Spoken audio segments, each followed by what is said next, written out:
పిల్లలు పేరెంట్స్ మెచ్చిన university Sankal Chand Patel university Gujarat.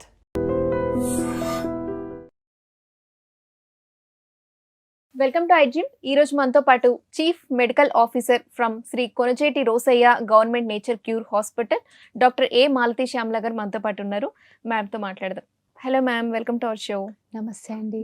Ma'am, చాలా మందికి ఈ రోజుల్లో అంటే ఒకప్పుడు వయసు పైబడితే తెల్ల వెంట్రుకలు రావడం లేదా జుట్టు ఊడిపోవడం సమస్య ఉండేది. అయితే ఇప్పుడు చూసుకుంటుంటే కాలేజ్ స్టూడెంట్స్కి, చిన్న పిల్లలకు కూడా హెయిర్ ఫాల్ అవ్వడం చాలా కామన్ అయిపోయింది. అసలు హెయిర్ ఫాల్ అవ్వడానికి అంటే కెమికల్ షాంపూస్, లేకపోతే రకరకాల సీరమ్స్, రకరకాల స్ట్రైట్నింగ్ అని చేసుకుంటూ ఉన్నారు. వీటన్నిటి వల్ల ఇంత డ్యామేజ్ జరుగుతుందంటారా, లేకపోతే మనం తీసుకునే ఫుడ్ వల్ల అంటారా? దీనికి హెయిర్ ఫాల్ అవ్వకుండా హెయిర్ హెల్తీగా స్ట్రాంగ్గా ఉండాలంటే బెస్ట్ న్యాచురల్ రెమెడీస్ ఏంటో మా వ్యూయర్స్ కోసం చెప్పండి. అసలు హెయిర్ ఫాల్ అవ్వడానికి ముఖ్య కారణం ఏంటంటే జుట్టుకు నూనె రాయకపోవడం. ఓకే. ఎవ్వరు జుట్టుకు నూనె రాయట్లేదు ఇవాళ రేపు. మీరు అన్నారు కదా, యంగ్స్టర్స్లో చాలా ఎక్కువగా జుట్టు రాలిపోతుంది, రకరకాల సీరమ్స్ వాడుతున్నారు. అవన్నీ ఎందుకమ్మా? చక్కగా కొబ్బరి నూనె రాసుకుంటే, రోజు కొబ్బరి నూనెతో మర్దన చేస్తే ఏమవుతుందనంటే, ఆ కుదుళ్ళు అంటాను కదా, జుట్టు యొక్క కుదుళ్ళకి రక్త ప్రసరణ బాగా జరుగుతుందన్నమాట. ఎప్పుడైతే రక్త ప్రసరణ బాగా జరుగుతుందో అప్పుడు దానికి ఒక గ్రోత్ అనేటటువంటిది వస్తుంది. మనం దానికి ఏమీ ఇవ్వకుండా జస్ట్ మామూలుగా ఇవాళ రేపు ఏం చేస్తున్నారు, నేను స్టైల్గా ఉండాలి, నేను ఇంకా బాగా కనబడాలి, జిడ్డు మొహం వేసుకొని వెళ్ళకూడదు అని అందరూ అట్లాంటి దాంతోనే ఉంటున్నారు కదా. సో దాంతో ఏమైపోతుంది, బ్రెయిన్కి అంటే ఆ స్కాల్ప్కి ఎక్కడైతే జుట్టు గ్రోత్ అవుతుందో ఆ స్కాల్ప్కి సరైనటువంటి రక్త ప్రసరణ అనేటటువంటిది లేకుండా అయిపోతుంది. కొబ్బరి నూనె రాసుకుంటేనే కదా మనం ఇలాగ రుద్ది చేస్తాం. మనం యాక్చువల్గా రుద్దడం అప్పుడే జరుగుతుంది. మీరు షాంపూ చేసుకుంటున్నారు, షాంపూ చేసినప్పుడు రుద్దుతారు, కానీ అదేమవుతుంది, కెమికల్ బేస్డ్ అయిపోతుంది కదా. ఎప్పుడైనా సరే natural is natural, chemical is chemical కదా. సో కెమికల్ ఎప్పుడైతే మన శరీరానికి జరుగుతూ పోతూ ఉంటుందో, ఒక రోజు కాకపోయినా 10 రోజులు కంటిన్యూస్గా వాడితే దాని యొక్క ఎఫెక్ట్ కనబడుతుంది కదా. సో దానివల్ల తొందరగా జుట్టు అంతా తొందరగా రాలడం అయిపోతుంది, ఇంకా తొందరగా తెల్లబడ్డం కూడా జరుగుతుంది. తెల్లబడ్డానికి కారణాలు వేరే ఉంటాయి, అవి జెనెటికల్ ఫ్యాక్టర్స్ ఉంటాయి. మెలనిన్ అనేటటువంటి పిగ్మెంట్స్ ఎక్కువ మందిలో చూస్తున్నాం. అంటే మెలనిన్ అనేటటువంటి పిగ్మెంట్ లోపం ఉండటం వల్ల కూడా ఈ మెల్లోసైట్స్ అనేటటువంటి అవి ఫాల్ అయిపోతాయి అన్నమాట, సెల్స్ నుంచి ఫాల్ అయిపోతాయి. దానివల్ల మనకి ప్రీమెచ్యూర్ గ్రేయింగ్ అనేటటువంటిది వస్తుంది. ఇదే కాకుండా చాలామందికి స్ట్రెస్ ఉంటుంది. వాళ్ళకి స్ట్రెస్ లేనటువంటి వాళ్ళు ఎవరు ఉన్నారు? అందరికీ రకరకాలైనటువంటి స్ట్రెస్లు ఉన్నాయి. చిన్నపిల్లల దగ్గర నుంచి ఎల్కేజీ వాళ్ళకి కూడా స్ట్రెస్సే ఉంది ఇప్పుడు చెప్పాలంటే. రోజు పొద్దున్న స్కూల్కి వెళ్ళాలంటే అదొక పెద్ద స్ట్రెస్సే వాడికి. సో అలా అందరికీ రకరకాల స్ట్రెస్ ఒకటి ఉంది. ఇంకొకటి వైటమిన్ డెఫిషియన్సీస్ ఉంటాయన్నమాట. Minerals, vitamin deficiency, B12 deficiency తోటి అవుతుంది. కాపరు అట్లాంటి మినరల్స్తో ఏమైనా మన శరీరంలో తక్కువ అవుతూ ఉంటే కూడా ఈ రకాలైనటువంటి ప్రీమెచ్యూర్ గ్రేయింగ్ అవడం అనేది జరుగుతుంది. రీజన్స్ అయితే ఆయిల్ పెట్టకపోవడం అండ్ అది. ఇంకొకటి జెనెటికల్గా ఒకటి ఉంటుంది అనమాట. జెనెటికల్గా అంటే వాళ్ళ ఫ్యామిలీలో కొంతమందికి తొందరగా ప్రీమెచ్యూర్ గ్రేయింగ్ అయిపోతూ ఉంటుంది. సో అట్లాంటి వాళ్ళకు కూడా అది జరుగుతుంటుంది అనమాట. ఇంకొకళ్ళకి ఏంటంటే అలపీషియా అంటారంటే ఒక రకమైన అక్కడక్కడ బట్టతల ఏర్పడుతుంటుంది, మొత్తం అంతా అక్కడక్కడ ఏర్పడుతూ ఉంటుంది. అట్లాంటి వాళ్ళలో కూడా అంటే అది కూడా ఒక రకమైనటువంటి ప్రాబ్లమే, హెయిర్ ప్రాబ్లం అన్నమాట. సో అలా ఉన్నటువంటి వాళ్ళకి హెయిర్ ఫాలింగ్ ఒకటి అవుతుంది. ఇంకా ఒకటి ఏంటి అనేసనంటే థైరాయిడ్ ప్రాబ్లం ఉన్నటువంటి వాళ్ళకి ఆటో ఇమ్యూన్ డిసీజెస్ అని ఉంటాయన్నమాట. సెల్ఫ్గా అంటే వాళ్ళ యాంటీబాడీస్ అట్లా తయారయ్యేటటువంటి డిసీజెస్ అన్నీ కొన్ని ఉంటాయి. సో వాళ్ళల్లో కూడా ఈ ప్రెమెచ్యూర్ గ్రేయింగ్ అనేది ఉంటుంది. ఇంకా దాంతోపాటుగా హెయిర్ ఫాల్ అనేది కూడా ఎక్కువగా జరుగుతూ ఉంటుందన్నమాట. ఓకే. సో హెయిర్ వాష్ అనేది వీక్లీ ఎన్నిసార్లు చేయడం అనేది మంచిది? అంటే చాలామంది ఏంటంటే ఆయిలీగా ఉంచుకోకూడదు, హెయిర్ ఫ్రెష్గా ఉండాలి, హెడ్ బాత్ చేయాలని చెప్తూ ఉంటారు. కొంతమంది ఎక్కువ హెడ్ బాత్ చేయడం మంచిది కాదు అని చెప్తుంటారు. మీ సజెషన్ అయితే వీక్లీ ఎన్నిసార్లు చేయాలి? వారంలో 2 సార్లు చేస్తే చాలమ్మా, అంతకన్నా ఎక్కువ అవసరం లేదు. అసలు వారానికి ఒక్కసారే తలంటి పోసుకోవాలి. పూర్వకాలం నుంచి ఉంది ఏంటంటే వారానికి ఒకసారి తలంటి పోసుకోవాలి. అంటే ఆ రోజు అంటే మామూలుగా మేము ప్రకృతి వైద్యంలో చెప్పేటటువంటి అభ్యంగన స్నానం అని అంటాం కదా, అది అంతా ఒంటికి కూడా, తలకే కాదు మొత్తం అంతా ఒంటికి పట్టించి అప్పుడు దాన్ని మనం, ఇప్పుడైతే షాంపూలు రకరకాలు వచ్చాయి, సబ్బులు షాంపూలు చాలా వచ్చాయి. అప్పుడైతే కుంకుడుకాయ రసం ఒకటి ఉండేది, శీకాకాయ రసం ఒకటి ఉండేది. అలా పెట్టుకొని స్నానం చేయడం అనేది జరుగుతుండేది. ఇప్పుడు రకరకాల అంటే ఈజీ ఫాస్ట్‌గా ఇప్పుడు కుంకుడుకాయ రసం పెట్టుకుని దాన్ని స్నానం చేసి అదంతా వదిలించుకుని ఆ పొట్టంతా తీసుకునే అంత టైం ఎవరికీ ఉండట్లేదు. టైము లేదు, ఓపిక లేదు, రెండూ లేవు. కాబట్టి ఈజీ ఫాస్టింగ్ ఏదవుతుంది అనంటే షాంపూ అయిపోతుంది కాబట్టి దాన్ని మనము తీసుకొని పెట్టుకొని చేసుకుంటున్నారు. ఇప్పుడు అందరూ అదే పని చేస్తున్నారు. ఒకరి తర్వాత ఒకరు చేయడం జరుగుతోంది ప్రస్తుత కాల పరిస్థితుల లోపల. కాకపోతే సో హెయిర్ స్ట్రైట్నింగ్ పెట్టేవాళ్ళు అండ్ త్వరగా పొల్యూషన్‌లో తిరిగే వాళ్ళకి ఆయిలీ అయిపోతూ ఉంటుంది. అప్పుడు వాళ్ళు 3 టైమ్స్ చేయడం అనేది సజెస్టబుల్లా? అసలు యాక్చువల్‌గా ఏంటనంటే రోజుకి మామూలుగా ఒకసారైతే పొద్దున పూట లేచాక నేను చెప్పాను కదా! కొంచెమైనా కొబ్బరి నూనె తీసుకొని జస్ట్ ఒక మసాజ్ లాగా చేయాలనమాట. హెడ్‌కి చేస్తే ఏమవుతుందనంటే మనకి రోజు మనకు తెలియకుండానే మన యొక్క చర్మము ఎపిడెర్మిస్ అనేది ఉంటుంది కదా! అది రాలిపోతూ ఉంటుంది. అట్లాగే హెయిర్ ఫాలిక్స్‌కి ఏవైతే డెడ్ ఉంటాయో అవి రాలిపోతూ ఉంటాయన్నమాట. పాతవి రాలిపోతున్నప్పుడే కదా కొత్తవి వస్తూ ఉంటాయి. సో, నువ్వు వాటికి ఒక రకమైనటువంటి శక్తిని ఇవ్వాలి. కొత్త వాటికి వచ్చేవి శక్తిని ఇవ్వాలి. శక్తి ఎలా వస్తుంది? ఒక పోషణ ఇవ్వాలి. పోషణ అనేటటువంటిది ఎలా ఉంటుంది? రక్త ప్రసరణ జరిగితేనే పోషణ అవుతుంది. రక్త ప్రసరణ ఎప్పుడు జరుగుతుంది? మర్దన అనేటటువంటిది ఒకటి జరిగితేనే పోషణ అనేటటువంటిది వస్తుందన్నమాట. అది ఎలా చేసుకుంటాము?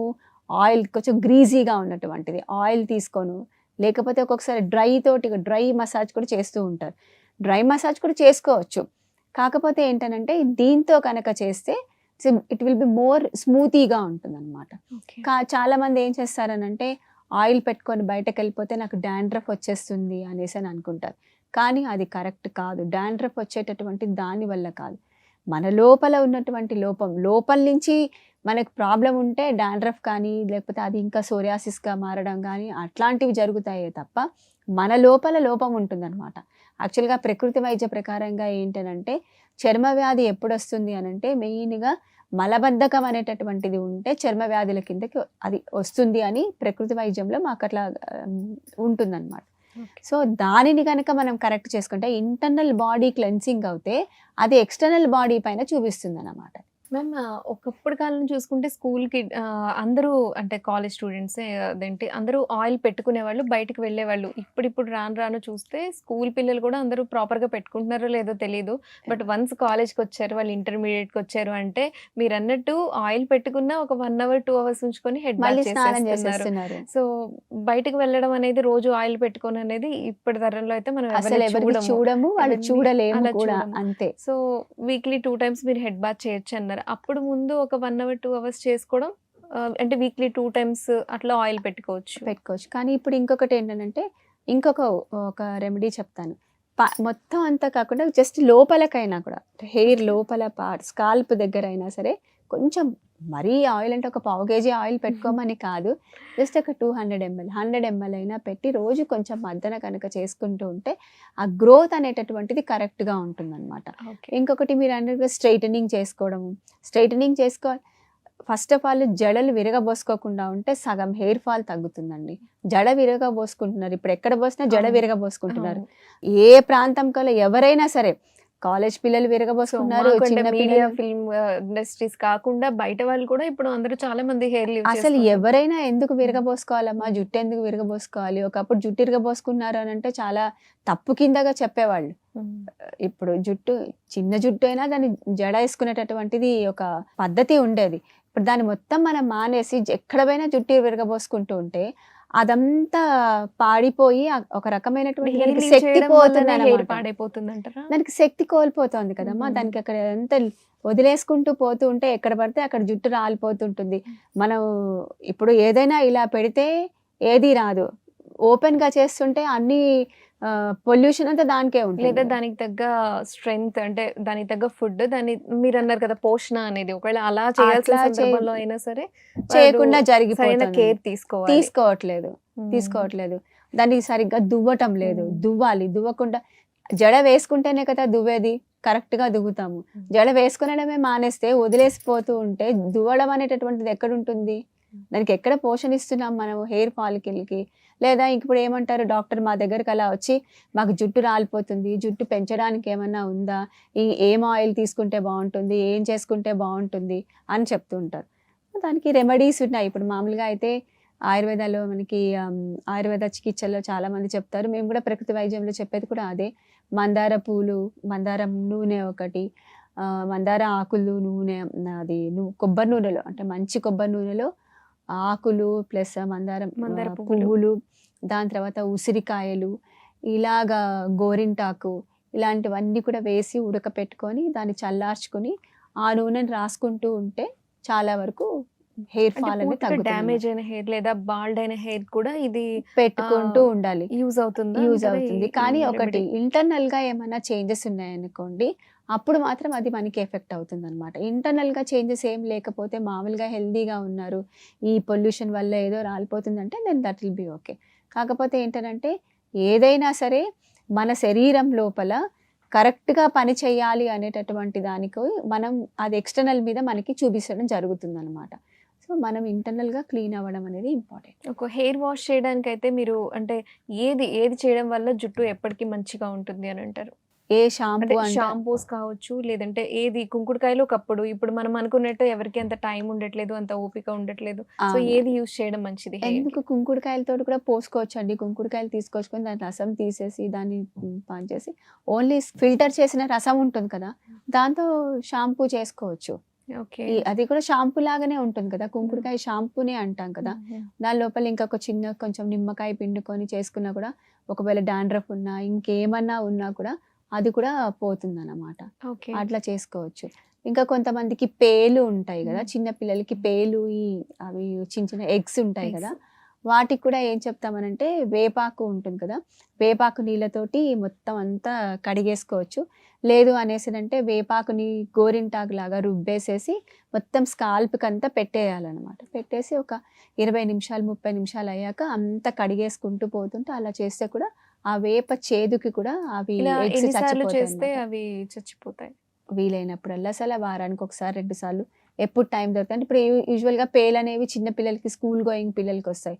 వాళ్ళకి సండే రోజు ఎప్పుడైనా హాలిడే దొరికినప్పుడు చేసుకుంటే బెటర్గా ఉంటుంది అనమాట. సో అట్లా హెయిర్ కి ఏమి చేసుకోవచ్చు. ప్రాబ్లం ఉండదు ఏం వేపాకు లేదు, పెట్టడం? వేపాకు చాలా మంచిది కదా. ఓకే. ఇప్పుడు వేప నీళ్ళతో మేము స్నానం కూడా ఇస్తాం. మా ప్రకృతి వైద్య చికిత్సాలయంలో ఓకే. మేము వేప నీళ్ళ స్నానం ఇస్తాం, వేపాకు స్టీమ్ బాత్ ఇస్తాము, హెడ్కి కూడా మేము వేపాకు పెడతాము, మొహానికి కూడా వేప స్టీమ్ ఇస్తాము, పింపుల్స్ అవి అన్నీ ఉంటాయి. సో ఏం కాదు, చాలా మంచిగా ఉంటుంది అది. ఓకే మ్యామ్, చాలా మంది గోరింటాకు కూడా పెడుతూ ఉంటారు. ఇది మంచిదే పెట్టడం మంచిదే మంచిదేనా? మంచిదే కూడా. మ్మ్. గోరింటాకు పెట్టుకోవడం కూడా మంచిదే. ఓకే. మంచి గ్రోత్ థిక్నెస్ ఉంటుంది అనమాట. ఓకే. అంటే మంచిది. హెయిర్ రెడ్ అయిపోతుంది, బట్ అందరూ ఏం చెప్తారంటే గ్రే హెయిర్ త్వరగా రాకుండా ఉంటుంది అని అంటుంటారు. మంచిదే అది ఇది కూడా, ఎందుకంటే అది కుదుళ్ళని ఇది సేమ్ చేస్తుంది కాదు అన్నమాట. కదా, రియల్ ఏం కాదు, రియల్ గానే ఉంటుంది. ఓకే. గ్రేయింగ్ అనేటటువంటిది అందరికీ వస్తుంది. దాన్ని కవర్ చేసుకోవాలంటే మనం వేరే రకాలైన రంగులు వాడుతున్నాం. రంగులు వాడిన ఎప్పుడైనా సరే మనము ఆ, బయట దొరికేటటువంటి కెమికల్స్ తోటి తయారు చేసిన ఏదైనా సరే ఒకటి వాడుతున్నాము అంటే దాని యొక్క ఎఫెక్ట్ మన శరీరం మీద, మన స్కిన్ పైన తప్పకుండా ఉంటుంది. ఓకే. ఆనియన్ పెడుతూ ఉంటారు, లేదా ఎగ్ పెడుతూ ఉంటారు, వీటిలో ఇవి కూడా మంచిదేనంటారు? మంచిదే, పెట్టుకోవచ్చు. న్యాచురల్గా దొరికేవి ఏదైనా పెట్టుకోవచ్చు, దాంట్లో ఏమీ నష్టం అయితే ఏమీ ఉండదు. కాకపోతే ఏంటనంటే కొంతమందికి కొన్ని ఎలర్జీస్ ఉంటాయి. ఓకే. ఆ ఎలర్జీస్ని బట్టి వాళ్ళు చూస్ చేసుకొని పెట్టుకోవచ్చు. కొంతమందికి ఎగ్ పెడితే అంత ర్యాష్ వస్తుంది అని చెప్తూ ఉంటారు కొందరికి పేషెంట్స్. అలోవెరా పడదు. కొంతమందికి అలోవెరా పడదు, కొంతమందికి ఎగ్ పడదు, ఎగ్ కొంతమందికి ఉసిరికాయ పడదు, చాలా మందికి కొంతమందికి గోరింటాకు పెట్టుకుంటే ఎలర్జీ వస్తుందని అంటారు. సో వాళ్ళకి ఏది ఎలర్జీ, ఏది సూటబుల్గా అవుతుందో దాన్ని చూస్ చేసుకొని పెట్టుకోవచ్చు. కానీ న్యాచురల్గా దొరికేటటువంటివి ఏదైనా తలకి పెట్టుకొని తర్వాత స్నానం చేస్తే మంచిగానే ఉంటుంది. ఓకే. అందరికీ యూస్ఫుల్ రెమెడీస్ చెప్పారు. Thank you so much ma'am. Thank you. నమస్తే.